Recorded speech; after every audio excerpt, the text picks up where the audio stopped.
स्वागत है आप सभी का एमएससीबी कोचिंग क्लासेस में। आज हम बायोलॉजी के एक इम्पोर्टेंट टॉपिक की बात करने वाले हैं जिसका नाम है ऑरिजिन ऑफ लाइफ। हम सभी के दिमाग में क्वेश्चन चलता है कि पृथ्वी पर जीवन कैसे आया होगा या फिर पृथ्वी कैसे बनी और उसके बाद पृथ्वी पर ये जो जीवन की उत्पत्ति हुई है कैसे हुई, प्रारंभिक जीव जो है वो कहाँ से आया होगा, कैसे उत्पन्न हुआ होगा। इन सभी क्वेश्चंस के आंसर्स हम आज ढूंढने की कोशिश करते हैं हमारे इस टॉपिक में।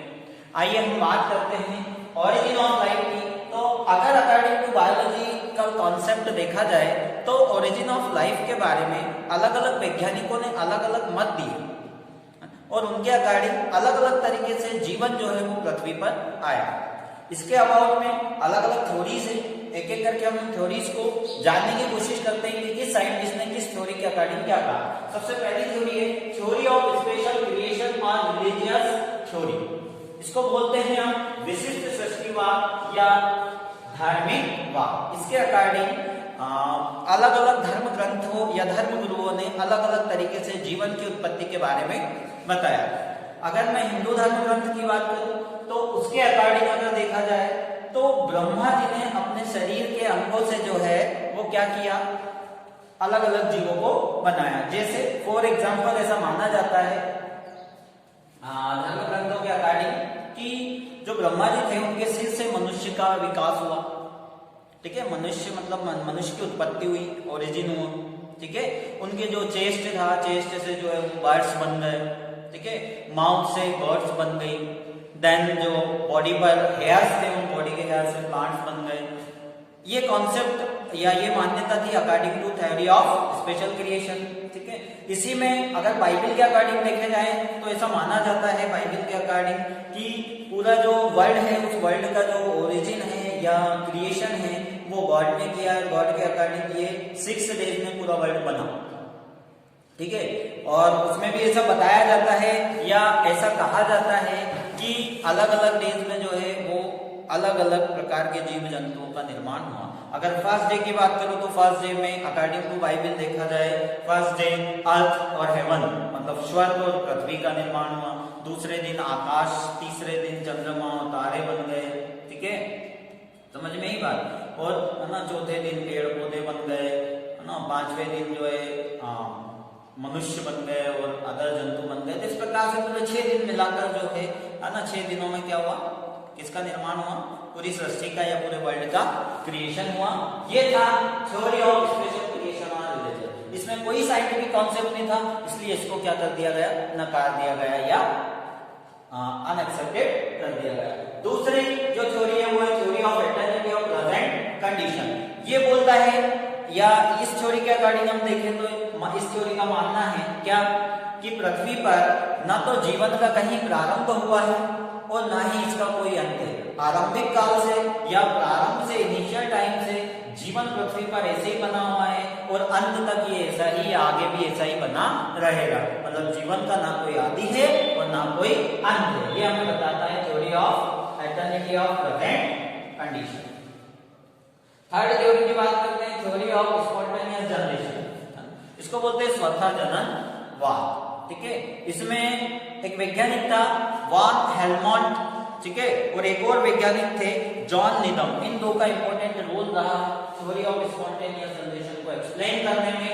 ठीक है, इसके अकॉर्डिंग जो जीवन है वो है ना सड़े गले मृत कार्बनिक पदार्थ, अकार्बनिक पदार्थों से है ना और जो है नॉन लिविंग चीजों से जीवन अपने आप जो है वो उत्पन्न हो जाता है या जीवन की उत्पत्ति हो जाती है। ओरिजिन ऑफ लाइफ हो जाता है ऑटोमेटिकली इनऑर्गेनिक और नॉन लिविंग थिंग्स से। और इसके फेवर में जो वॉन हेलमोंट थे उन्होंने एक अपना एक्सपेरिमेंट किया। एक वैज्ञानिक थे वॉन हेलमोंट। ठीक है, इन्होंने एक एक्सपेरिमेंट किया है ना, और इन्होंने क्या किया कि एक कमीज ली है ना किसकी, पसीने की, और उसको गेहूं के एक कंटेनर में रख दिया। तो इनके अकॉर्डिंग 21 डेज में उसमें अपने आप क्या हो गए, चूहों ने जन्म ले लिया।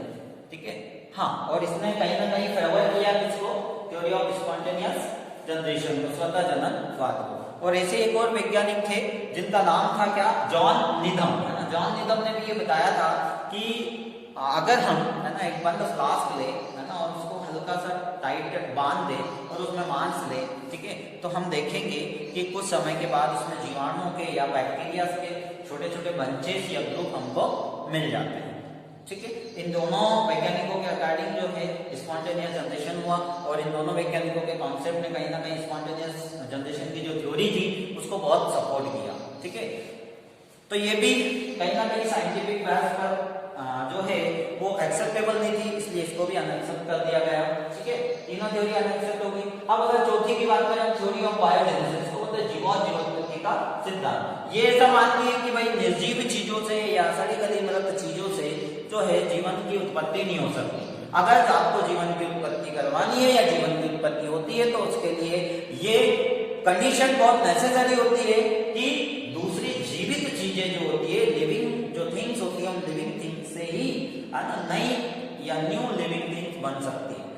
मतलब जीवित चीजें ही जैविक चीजों को बनाती है, लिविंग थिंग्स ही लिविंग चीजों के बनने के लिए रिस्पॉन्सिबल होती है। समझ में आई क्या बात? बायोजेनेसिस में हार्वे और हक्सले दो वैज्ञानिक थे जिन्होंने इस चीज को क्लियरली क्या किया, रिप्रेजेंट किया कि भाई ऐसा नहीं है कि नॉन लिविंग थिंग से क्या बने, कोई भी चीज बने। और इस पर फेवर में जो है एक वैज्ञानिक थे, है ना, उनका नाम था फ्रांसिस्को रेडी, है ना, क्या नाम था? Francisco ready. और फ्रांसिस्को रेडी ने क्या किया कि मांस और मछलियों के कुछ टुकड़े लिए और टुकड़े को लेकर जो है वो क्या किया, एक जार में रख दिया, ठीक है। समझ में आ गई बात? तो उसमें बहुत सारे, जब उन्होंने जार में रखा तो उन्होंने पाया कि मक्खियों के बहुत सारे डंबक उनको वहां पर मिले, छोटे छोटे टेडपोल्स जो मक्खियों के थे, है ना, माइक्रो मक्खी जो होती है ना, वो उनको जार में मिली, ठीक है। कब? जब उन्होंने उसको खुला रखा। जब तक उन्होंने जार को एयर टाइट करके रखा तब तक जार में कुछ भी नहीं बना था। भाई मरी हुई जो लिविंग थिंग्स की उसको डेट करने के बाद उसके बॉडी पार्ट्स को उन्होंने बंद जार में रखा, ठीक है, बंद जार में बिल्कुल एयर टाइट करके रखा। जब तक एयर टाइट करके रखा था तब तक जीवन की उत्पत्ति नहीं हुई। लेकिन जब उन्होंने उसको एयर टाइट नहीं करा, उनके ढक्कन को थोड़ा ढीला करा, तो उसके बाद जो उसमें बहुत सारे जो है या ढक्कन को खोल के रखा तो उसमें बहुत सारे मक्खियों के क्या है, छोटे छोटे डंबक जो है वो प्रेजेंट हुए, जिसने जो है थ्योरी ऑफ बायोजेनेसिस को बहुत ज्यादा सपोर्ट किया। फिर आगे हम बात करें लुईस पास्चर की, तो लुईस पास्चर ने भी कुछ ऐसा ही एक एक्सपेरिमेंट किया था। मतलब इसको सपोर्ट करने वाले दो वैज्ञानिक थे, ठीक है, एक था फ्रांसिस्को रेडी, है ना, और दूसरा क्या था, लुईस पास्चर। कौन था? लुईस पास्चर, ठीक है। लुईस पास्चर ने भी इस थ्योरी को सपोर्ट किया, ठीक है। तो इस प्रकार से ये दो वैज्ञानिक थे। लुईस पास्चर ने भी लिया था एक जो है बंद मुंह वाली बोतल ली थी, ठीक है ना, या लंबे मुंह वाला कॉर्क या बॉटल लिया था और लंबे मुंह वाले बॉटल को लेकर उसने उसको मोड़ दिया, ठीक है। और मोड़ने के बाद इसमें मांस के टुकड़े डाले और उसको अच्छे से बॉईल करा, है ना, बहुत बॉईल करा, इतना बॉईल करा कि इसके अंदर प्रेजेंट सारे ऑर्गेनिज्म डेड हो गए। फिर उसके बाद उसके मुंह पर रुई का एक जो है वो टुकड़ा रख दिया और उसको एयर टाइट कर दिया ताकि एयर या अदर जो माइक्रो ऑर्गेनिज्म है वो उसके अंदर ना पहुंच सके। क्लियर? आगे क्या बात समझ में? फिर उन्होंने देखा कि बहुत दिनों तक इसमें कोई माइक्रो ऑर्गेनिज्म या कोई जीव का कोई अंश प्रेजेंट नहीं था। लेकिन उन्होंने क्या किया, कुछ दिनों के बाद इसकी नली के मुंह को तोड़ दिया। तो कुछ ही दिनों में या कुछ ही समय बाद जो है उसमें बहुत सारे माइक्रो ऑर्गेनिज्म प्रेजेंट हो गए, जो इस चीज को सिद्ध करता है कि जीवन नॉन लिविंग थिंग से पॉसिबल नहीं है, लिविंग थिंग से ही दूसरे लिविंग थिंग्स की उत्पत्ति होती है, ठीक है। और इसने स्पॉन्टेनियस जो थ्योरी थी, थ्योरी ऑफ स्पॉन्टेनियस, उसको गलत साबित कर दिया और वो अनएक्सेप्टेड हो गई। और थ्योरी ऑफ बायोजेनेसिस को जो है वो वहां तक जो है माना जाता था कि भाई जीवन मतलब लिविंग थिंग से ही दूसरे लिविंग थिंग्स की उत्पत्ति होती है। अभी कॉस्मोलॉजिक थ्योरी और स्पोर थ्योरी, इसके अकॉर्डिंग जीवन की उत्पत्ति पृथ्वी पर हुई ही नहीं। जीवन की उत्पत्ति किसी अदर प्लेनेट पे हुई और वहां से जो ऑर्गेनिजम्स थे वो छोटे छोटे पार्टिकल या स्पोर के रूप में पृथ्वी पर आ गए, अर्थ पर आ गए। और वही ऑर्गेनिज्म या वही जो जीव थे, छोटे छोटे जीव जो दूसरे प्लेनेट से पृथ्वी पर आए थे, वही बाद में जो है हम वर्तमान जीवों में बदल गए। उनमें धीरे धीरे डेवलपमेंट हुआ और उन्हीं से जो है वर्तमान जीवों का इवोल्यूशन या उत्पत्ति हो गई। क्लियर? आगे क्या बात समझ में? इसको सपोर्ट करने वाले जो वैज्ञानिक थे उनका नाम था क्या, आर्हेनियस। आर्हेनियस ने इस कॉस्मोलॉजिक थ्योरी को दिया था, ठीक है, याद रखना क्या नाम था, ही नहीं। ठीक है, समझ में आ गया। थ्योरी ऑफ बायोजेनेसिस को फ्रांसिस्को रेड्डी और लुइस पास्चर ये दो वैज्ञानिकों ने सपोर्ट किया था, जबकि थ्योरी ऑफ स्पॉन्टेनियस जनरेशन को वॉन हेल्महोल्ट्ज इन्होंने सपोर्ट किया था। ठीक है, इसके अलावा इसमें एक और कौन था, क्या नाम था वैज्ञानिक का, जॉन नीमन। क्या नाम था, जॉन नीमन। ये भी जरूरी है। ठीक है, कभी कभी क्वेश्चन इसमें से भी पूछ लिए जाते हैं नीट वगैरह के एग्जाम्स में कि ये जो थ्योरी थी ओरिजिन ऑफ लाइफ को, इसको कौन कौन सपोर्ट करता है। ठीक है, जबकि क्रिएशन का जो क्रिएशन की जो जिम्मेदारी है या फिर क्रिएशन का जो ऑनर होता है उसको भी कहीं ना कहीं उनको याद रखना पड़ता है। जैसे अगर मैं बात करूं cosmological theory of R square theory है ना, तो इसको इसके बनाने के इस बात का जो जनक होता है ना, वो किसको माना जाता है, आर्हेनियस को माना जाता है। आगे हम बात करें कॉस्मोलॉजिकल थ्योरी के बाद, तो लास्ट थ्योरी आती है theory of sudden creation. Cosmological theory भी ज्यादा समय तक नहीं चली क्योंकि ये पॉसिबल नहीं था और अभी तक भी ये पॉसिबल नहीं हो पाया है कि मतलब ऐसा मानते हैं वैज्ञानिक कि हो सकता है कि अदर प्लेनेट पे लाइफ पॉसिबल हो, पर इस चीज का कोई भी अभी तक प्रूव नहीं मिला है कि अदर प्लेनेट पे लाइफ पॉसिबल है या लाइफ प्रेजेंट है। ठीक है, हाँ एक्यूरेट जो क्यू अपने को होता है ना क्लू, वो एक्यूरेट क्लू हमको अभी तक नहीं मिल पाया, एविडेंस नहीं मिल पाया।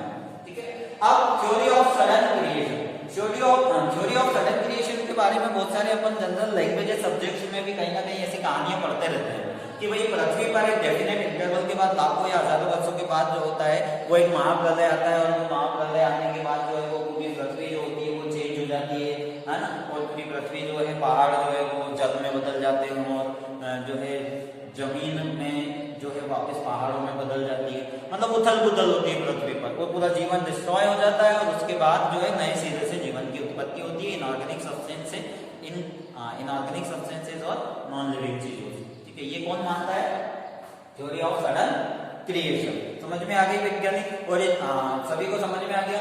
इसको जो सपोर्ट करने वाले वैज्ञानिक थे वो थे क्वियर, है ना, कौन थे, क्वी, ये वैज्ञानिक थे जिन्होंने किसको सपोर्ट किया, theory of sudden creation. Clear, ये सारी थ्योरीज जो थी कहीं कहीं कुछ सालों तक या कुछ समय तक इन सभी को माना गया जब तक कि नई थ्योरीज नहीं आ गई, पर ये छह की छह ही थ्योरीज जो है वो अनएक्सेप्टेड कर दी गई जब एक नई थ्योरी सामने निकल के आई और वैज्ञानिकों ने उसे एक्सपेरिमेंट, ऑब्जर्वेशन और एनालिसिस पर बेस्ड डेटा और इंफॉर्मेशन के थ्रू क्या किया, प्रूव कर दिया। उस थ्योरी को हम बोलते हैं फिजिकल एंड केमिकल प्रिंसिपल्स या बायोकेमिकल थ्योरी। उम्मीद करता हूं आपको ये 6 थ्योरीज जो है ओरिजिन ऑफ लाइफ की समझ में आई होगी। अब हम बात करते हैं present theory of origin of life. ठीक है, 7th जो थ्योरी थी उसको हम जानते हैं किस नाम से, physical and chemical principles of origin of life.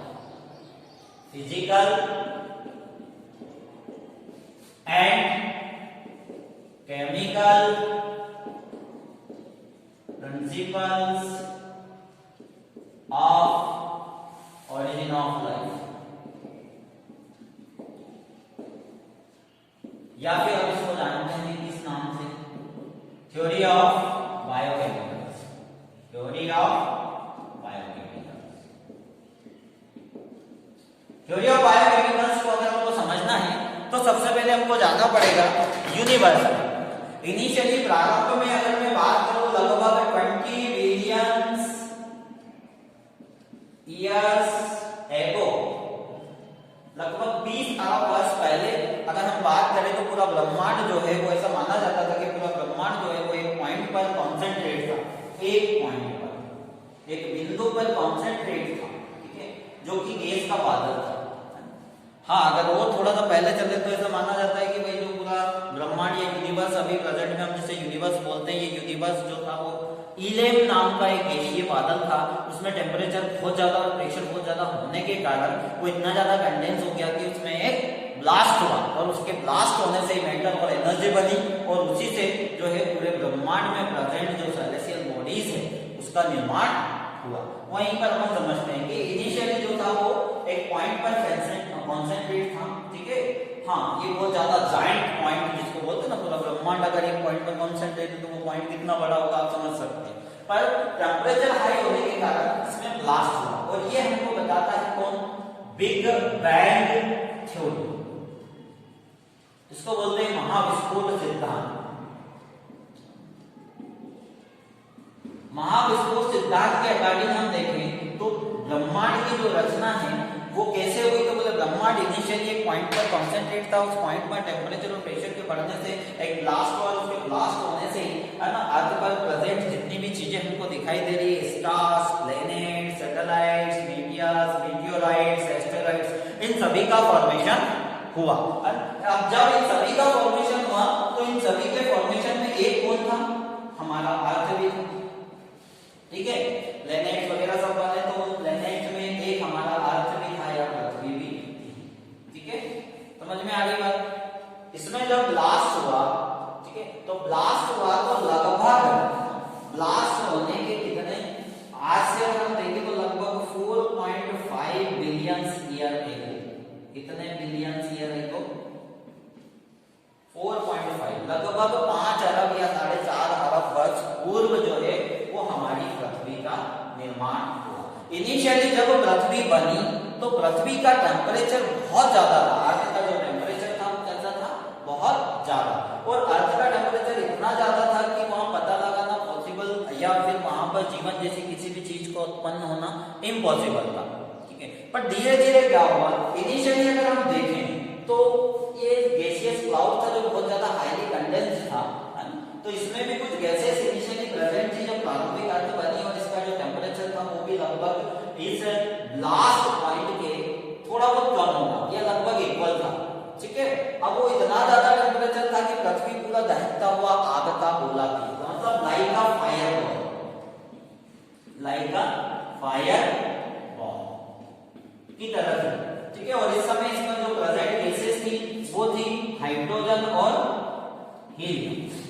और हुआ क्या, धीरे धीरे समय गुजरता गया, लाखों वर्ष करोड़ों वर्ष जो है वो गुजरते चले गए, और धीरे धीरे पृथ्वी थोड़ी ठंडे होने लगी, और पृथ्वी के जो सेंट्रल पार्ट थे उनसे कुछ एलिमेंट्स निकलकर आने लगे, हाइड्रोजन और हीलियम के अलावा कुछ और एलिमेंट्स आए, है ना। उन एलिमेंट्स को हम बोले कार्बन, हाइड्रोजन, ऑक्सीजन, नाइट्रोजन जैसे एलिमेंट्स जो है वो पृथ्वी के कोर से जो है वो निकलकर पृथ्वी की सरफेस पर आए।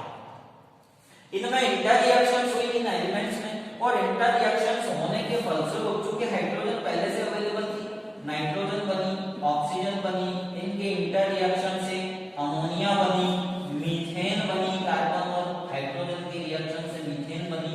ऐसी ठंडी गैसेस, है ना, मीथेन, अमोनिया जैसी ठंडी गैसेस, नाइट्रोजन की जैसी ठंडी गैसेस बनी, ठीक है, समझ में आ गई बात। इन कूल गैसेस के बनने से ऑक्सीजन भी बना, पर ऑक्सीजन उस समय बहुत लेसर अमाउंट में प्रेजेंट था। साथ ही साथ हाइड्रोजन और ऑक्सीजन की रिएक्शन से एक और चीज बनी, H2O, वाटर, ठीक है। बट H2O उस समय वाटर वेपर के रूप में प्रेजेंट था, है ना, क्योंकि टेम्परेचर बहुत ज्यादा था अर्थ का, तो वो वेपर के रूप में प्रेजेंट था। अमोनिया, मीथेन, है ना, ऐसे गैसेस बनी। शुरू में जो पानी था वो वेपर के रूप में प्रेजेंट था, जो कि अर्थ की सरफेस पर प्रेजेंट नहीं रह सकता था, वो वेपर के फॉर्म में अर्थ के ऊपर प्रेजेंट रहता था हमेशा। अगर टेम्परेचर कम होने से कंडेंस होता भी था वाटर, तो वो पृथ्वी की सरफेस पर आने के बाद वापस तुरंत वेपोराइज होकर एटमॉस्फेयर में चला जाता था।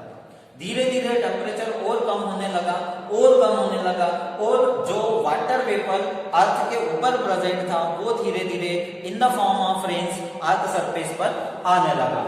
और अर्थ की जो कंडीशन थी वो कुछ इस प्रकार से बनी कि पृथ्वी की सरफेस पर क्या आ गया, वाटर, क्या आ गया, वाटर।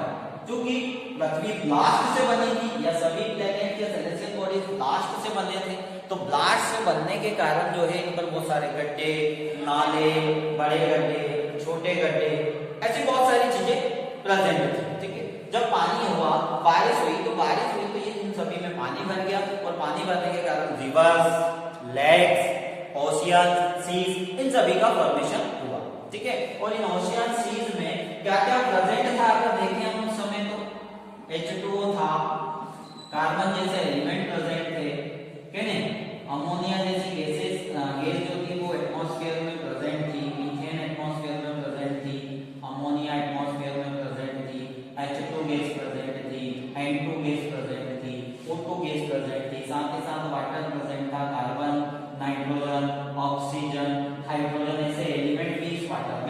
प्रेजेंट थे। ठीक है, जब लंबे समय तक टेम्परेचर और कम होता गया और टेम्परेचर इस लायक हो गया कि लाइफ किसी चीज में एग्जिस्ट कर सके, ऐसी कंडीशंस में इन एलिमेंट्स में जो सिंपल एलिमेंट्स उस समय प्रेजेंट थे उस वाटर में, अर्थ की सरफेस पर आए हुए वाटर में, उन एलिमेंट्स में इंटर रिएक्शंस हुई और इंटर रिएक्शंस के फलस्वरूप कुछ simple organic molecules like glycerol, amino acids, ठीक है, glycerol, amino acids, fatty acids, simple sugars, ये सब बने। ठीक है, इन सब के बनने के बाद कुछ कॉम्प्लेक्स ऑर्गेनिक कंपाउंड्स जैसे एमिनो एसिड्स ने किसको बनाया, प्रोटीन्स को बनाया। ठीक है, फैटी एसिड्स ने फैट्स को बनाया। समझ में आ गया, ग्लिसरॉल और फैटी एसिड्स के कॉम्बिनेशन से लिपिड्स जैसी चीजें बनी। ठीक है, शुगर ने कॉम्प्लेक्स शुगर्स को बनाया, पॉलीसैकेराइड्स को बनाया और इस प्रकार से लार्जर मॉलिक्यूल्स जो थे वो भी क्या हो गए, पृथ्वी पर बने। अगर प्रेजेंट में एक सेल के ऑर्गेनाइजेशन को या कंपोजिशन को देखा जाए तो प्रोटीन, फैट, पॉलीसैकेराइड्स और लिपिड्स, कार्बोहाइड्रेट, प्रोटीन, फैट, ये सारे जो होते हैं वो सेल के कंपोजिशन के मेन कंपोनेंट्स होते हैं और यही जो है फिजिकल बेसिस होते हैं किसके, प्रोटोप्लाज्म के। प्रोटोप्लाज्म जो होता है वो इन्हीं के कारण जो है वो सर्वाइव करता है। क्लियर, आगे क्या बात समझ। धीरे धीरे क्या हुआ, ये सारे सब्सटेंस जो होते हैं प्रेजेंट थे उस समय, इन सभी सब्सटेंस में कंडेंसेशन होता गया, ये एक्यूमुलेट होते गए, एक ही जगह इकट्ठा हो गए। प्रोटीन, कार्बोहाइड्रेट, है ना, एमिनो एसिड, ऐसे सभी जो है वो ऑर्गेनिक सब्सटेंस का क्या बनाए, बंच बन गया। वो धीरे धीरे इस बंच में ग्लिसरीन या फैट्स की एक चिकनी लेयर आउटसाइड बन गई, लिपिड की एक लेयर बन गई।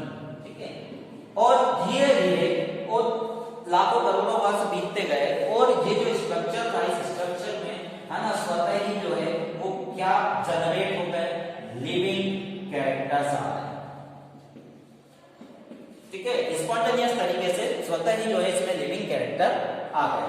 धीरे धीरे ये और डेवलप हुआ और कुछ और लिविंग कैरेक्टर्स को रिप्रेजेंट करने वाला स्ट्रक्चर बनाया, है ना। पहला स्ट्रक्चर जिसमें लिविंग कैरेक्टर प्रेजेंट थे वो पहला structure carbohydrate, protein, fat, amino acid, fatty acid, sugar से मिलकर बना हुआ, उसको हम बोलते हैं generally according to biology coacervate. This is the first living structure on earth according to theory of biochemical या जैव रसायनवाद। धीरे धीरे इस कोएसल्फेट में करोड़ों वर्षों में चेंजेस आते गए। ये कोएसल्फेट जो है वो प्रोकैरियोटिक सेल्स में बदल गया। प्रोकैरियोटिक सेल, प्रोकैरियोटिक सेल के बारे में हम प्रेजेंट में पढ़ते रहते हैं कि प्रोकैरियोटिक सेल एक ऐसी सेल है जिसके न्यूक्लियस के अराउंड में न्यूक्लियर मेम्ब्रेन नहीं होती है। ठीक है, सेल ऑर्गेनेल्स के अराउंड में जो है वो ऑर्गेनल मेम्ब्रेन नहीं होती है। ठीक है, और न्यूक्लियस जो है वो प्रोटोप्लाज्म में ऐसे एक गाढ़े गोल के रूप में प्रेजेंट होता है, उसको प्रोकैरियोटिक सेल, तो वही सेल बनी। ठीक है, और उससे प्रारंभिक यूनिसेलुलर ऑर्गेनिज्म बने, प्राइमिटिव यूनिसेलुलर ऑर्गेनिज्म।